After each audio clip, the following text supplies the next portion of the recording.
Well, hello to my lovely viewers, it's PNG. Thank you for tuning to my One Piece Bounty Rush video. And today I'm going to do a follow-up top 10 pre-5th anniversary characters. And this time it's going to be the honorable mention for the characters I did not include in the top 10. Because these characters are definitely worth honorably mention and providing enough information for some of you guys out there to know which character will be a competitive unit. The list I will provide will have no particular ranking. They are honorable mentions. They can compete in the meta. They can destroy the top 10 units as well. It's really depending on you. They won't be as comfortable, but they are very powerful. It all depends on the player. If the player passionately want to play that character, practice, know your role and know its traits and skills timingly, then you will able to destroy and compete in the meta. So this list is only my personal opinion. I did not do a casting vote or anything like that. It's all PNG's personal opinion. Alright then, so if you did like this list, then definitely put a like. If you did not like it, put a comment down below. If, of course, for sure you did agree or my honorable mention characters, then subscribe and share. And, of course, do add any other characters that I've missed out as well. Alright, let's just get to the list then. Big Mom Pirates, Sweet 3 General, Charlotte Katakuri. One of my personal favorite. After Katakuri got a buff, well, actually, this is second buff, somehow Bandai seemed to like to give him the special treatment. I think he absolutely deserves it. He's a cool character, absolutely a monster. After that second buff, he literally can destroy any character pretty much. And he's particularly very strong against green unit. Someone like Gear 5. Gear 5 have a lot of trouble defeating this character if you, well, not having trouble, but at least can put up a good fight. But Katakuri is dangerous towards him because he can just one-shot Gear 5 quite easily, or any other unit. You just have to practice his new trait where he perfect dodge, get his HP recovery, then he can continue to fight. I personally love this character. This guy, I do play him quite a lot, and he can provide me a lot of KOs and just completely own the characters. But of course, he's not easy to use. That's why he's not that popular. People think he's fragile, but he's not that fragile after that buff. I personally think he's still really, really strong, and I'll say I love playing him. Roger Pirates First Mate Sylvars Rayleigh. It was also Prime Rayleigh. This Rayleigh is a only pro or at least experienced player to play only and willing to invest time to practice against the meta units. Is behavior and skill, timing it correctly, and then you can just perfect dodge the crap out of those enemies and just swipe them away, knock them back, and then just continue to do it. This Rayleigh is really strong, but it's not easy to use, especially now. Not a lot of people want to play Rayleigh because he's quite difficult to play for certain people that doesn't have the skills to play him. So hence why he is only a pro player only character. So hence he is good, but just not as popular anymore because I think just people doesn't want to invest time and just practicing only. But yeah, he's still really strong, man.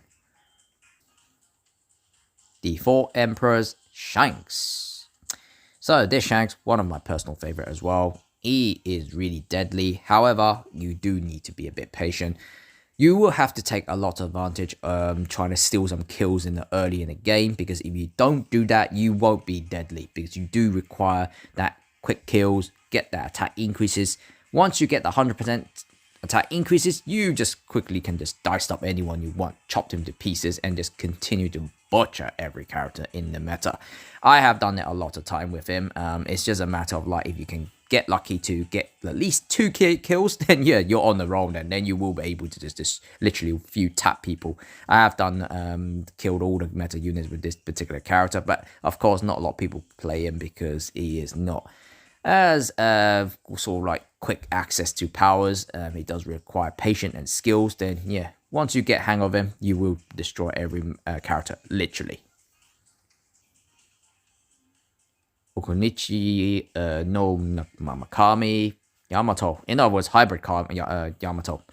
This hybrid Yamato really strong. However, she does have a little bit of trouble against someone like Film Red Shanks or any character that can actually have immunity to getting statues inflicted, because you know this Yamato does heavily rely on her Frostbite, which Frostbite does inflict more damages.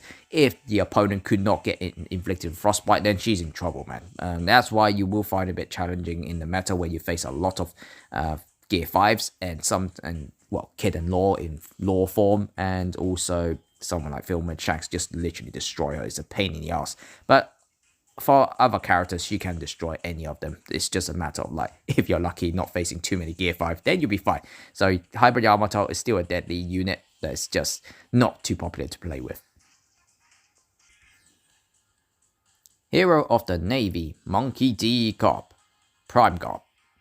So this Garp is really strong now. After the buff, he became literally a captain counter. In other words, Gear 5, Kid and Law will have a lot of trouble taking this unit out. He can literally just one punch or even just basically just bully the crap out of those units. Gear 5 will find very challenging to take on his grandpa, because Garp is just literally can take on all of the captains. That's including Phil Shanks as well, of course.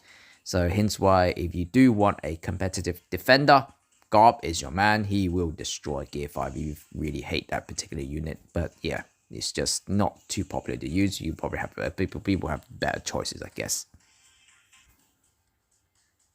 Animal Kingdom Pirates lead performer, King. So King, before he unmasked, this unit is one of the top runners. Even still up to now, he is still one of the top runners in the game.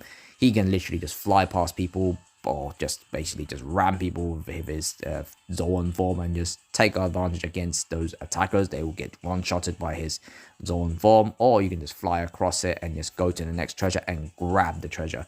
He has the ability to take 3 hits before can get knocked off the treasure without taking any damage. Hence, also he is really good at clutch situation.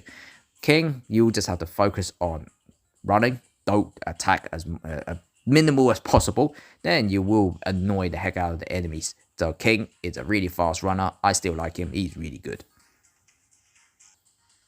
Raid on Onigashima, Sanji. One of the underrated attackers. Sanji is really good actually. He is very similar to Enma EX Zoro. But of course, the only way he can become more powerful against the enemy is only if he get knocked down or knocked back. Then he will change into the element form to be stronger against, then he will be really deadly. But of course, his main style is build up defense and then just overpower them with the element advantage. That's the best way to play him. Of course, that's the only way. However, you do have a lot of powerful units out there which can be a little bit challenged, but you just have to be a bit practicing with Sanji more, and then once you get used to how to play Sanji, he can destroy pretty much any unit. He's very sort of like similar level to EX Zoro, so I say Sanji is really, really underrated.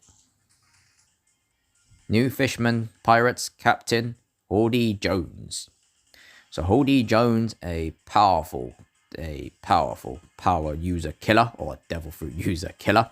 He can destroy all the power users, which majority of the meta units are power users. So Hody Jones will be very useful. He is a runner. He will help you to actually win games as well. He can actually one-shot those power or devil fruit users. Someone like Gear 5, Kid and Law, Alba, now the new Yamato or Ace, well, people calling it Yace, and Hybrid Kaido, you name it. All of the current meta units are majority are power users anyway, so you'll be fine. I think Hody Jones will be very useful, but he's not popular to use, probably because of his character. But in the end, he is actually very underrated. Use him, you won't be disappointed. Raid on Onigashima, Brook. Yep, one of the deadly defenders. Literally can just freeze the nuts out of you if you play him properly. Of course, you do have a little bit of challenge because some certain meta units out there can actually be immune to status infliction. So if you do up against someone like Gear 5 can probably take you out with a bit of time, but it's just a matter of like, just be a defender, do your role, and have the right medals, then you will able to handle pretty much all of the characters. Only just make sure that just don't be a stupid idiot. Just go and run and attack people, or just leave the treasure when it's unnecessary. So stick Brook as a defender, people find it very challenging to take the treasure from Brook, but majority of the units out there, you can destroy them because if they are status or freezable, then you'll be fine. Brook is really, really good. Raid on Onigashima, Nami. Yep, the annoying little girl. If you see her or you use her, well, you will realize that her style is to stay from a distance and just snipe at people with her Zeus. Because once she summons Zeus, you could actually control Zeus and fly around to shock who the heck you want. But of course, as an enemy towards her, number one priority you need to do is to get rid of Nami. Because if you don't get rid of her, she's just going to be shocking people from a distance and build up attack to the point that she can easily one-tap you. Because once she shocks you a couple of times, she can build up attack. Then she becomes too deadly and too easy to take you out with a few tap of her by her staff. So you just have to be extremely, extremely wary where she is and get rid of her. But as a user, you find her very, very fun to play with. She is really powerful as well. And finally, man who dreams of becoming the king of the pirates, Monkey D. Luffy. In other words, also known as Expensive Luffy. I claim that I call him Expensive Luffy, which is true because up until now, I don't know when he's going to get re-released. But before, he is worth $2,400 or pounds, which is unusually ridiculously expensive. But now, of course, he doesn't worth that money anymore because you do have Gear 5 and other powerful units can actually take out this gear for this Expensive Luffy very, very easily.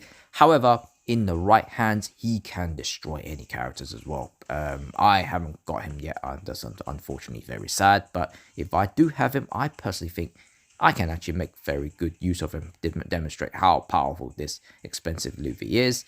But unfortunately now he is becoming less and less used because you do have like more powerful attackers that's more relevant and useful up against the meta units. But with Expensive Luffy, you just have to be patient because he might need a buff because his attack increases a bit slower than the other characters. But once he actually gets some buff, or even now, play a bit patient, you can just one-shot a lot of characters out there. So I personally think he's still good. It's just unfortunate I don't have him yet. Hopefully they will re-release him. Most likely he's going to be at his birthday now. Alright, that's my honorable mention characters, and hopefully you did like it. And of course, if I did miss any other character deserve a mention, or they do deserve in a place in the current meta to be wary of, then do put a comment down below and add more if you need to. So hopefully you did enjoy the video, and of course share it, and well, the 5th anniversary is just literally around the corner, and hopefully the new unit, the EX will come out that might change the entire list, and I'll have to do an upgrade, the updated one. Alright guys, thank you for watching, and I'll catch up in the next video then. See ya.